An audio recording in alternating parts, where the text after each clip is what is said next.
Hello. Today we are going to cover the nutrition facts label. So we're moving right along here in Unit 2. So on today's agenda, number 1 is to just watch this video. And number 2 is, let me move this up, is to go to this nutrition facts Hyperdoc. So I'm going to open this up. And this is what it is. So you have these 5 steps here. So let's just go through them right in order. So first step is to watch the slideshow. There will be a screencast right there on number 1. The slides you can see look like this, nutrition facts label. This is where you're going to get the main information about how to read the food label and why it's important. As I said, I'll also screencastify them, so either go through the slides at your own pace or watch the screencast. If you watch the screencast, you're going to miss this number 2, which is a video clip. So the food labels that we're looking at today, they're kind of new. They've updated the food labels in the last couple years. As of January 2020, food manufacturers are supposed to be using this new format. So number 2 here, this news clip goes over the new food label. When we're looking at our assignment today, some of the nutrition facts that we'll look at are from the new label, some are from the old labels, and some are just from what we find online when we look up like information from McDonald's or Taco Bell. It's all basically the same, just a little bit different the way it's formatted. Number 3 is to go to a link and look at all the different parts of an interactive food label. So I'm going to show that to you real quick. It's pretty cool.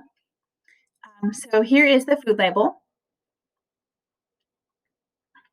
And if I click on anything, you can see all of these things are linked. So I can click on calories, for example. And I get more information about calories. And same thing with fat, trans fat, and so on. Added sugars, that's an important one.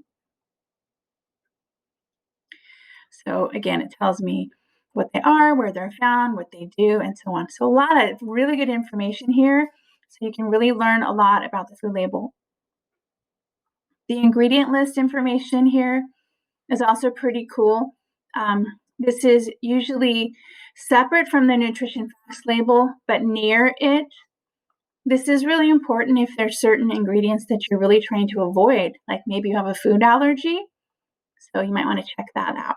So just play around on this, learning all about the different components of the food label. Back to the Hyperdoc. Number 4 is a link to the part of the MyPlate website. We haven't covered MyPlate yet, but we will. But they have this page here about the food label, and I love this because this is like the perfect reason to look at food labels. You're at the grocery store, you're really wanting to buy some vegetable soup. Which one do you buy? You don't need to spend hours agonizing over all of the food labels.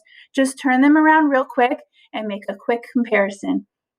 So on the left, we have a regular vegetable soup. On the right, a reduced sodium vegetable soup.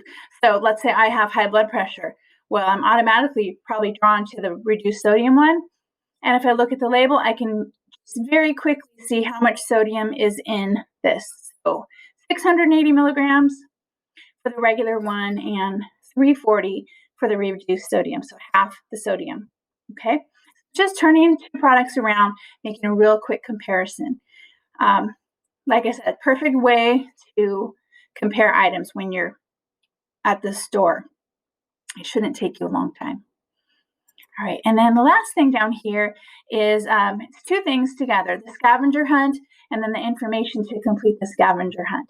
So after you've learned all about the food label and how to read the food label, the scavenger hunt assignment looks like this. It's just a doc, a table to fill in. So you're going to check out the other link, which is also right here. Look through all these different food labels and put your answers here in the gray boxes. Okay, so when I go to this link,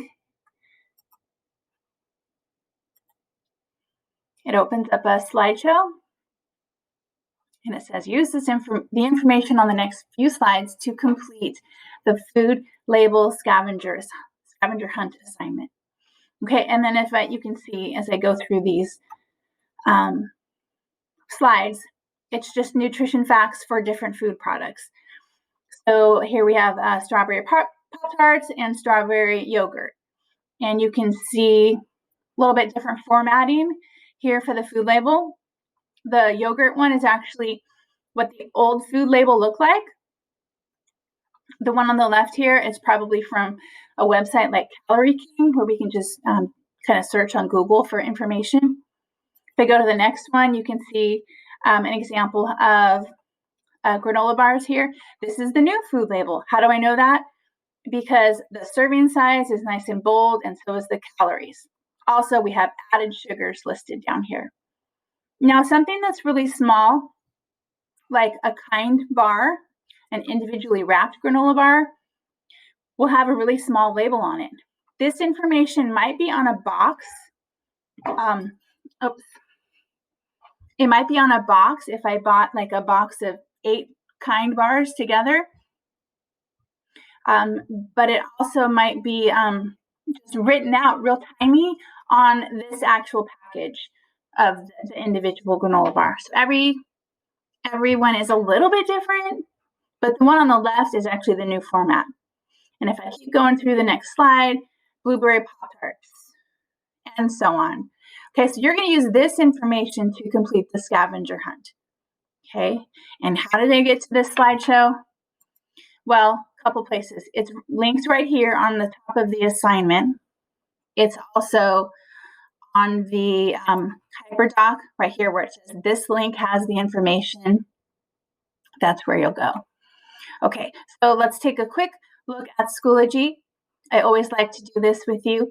So back to our Unit 2 folder, which is right under the agenda, as always. I've moved the Nutrition Facts label folder to the top.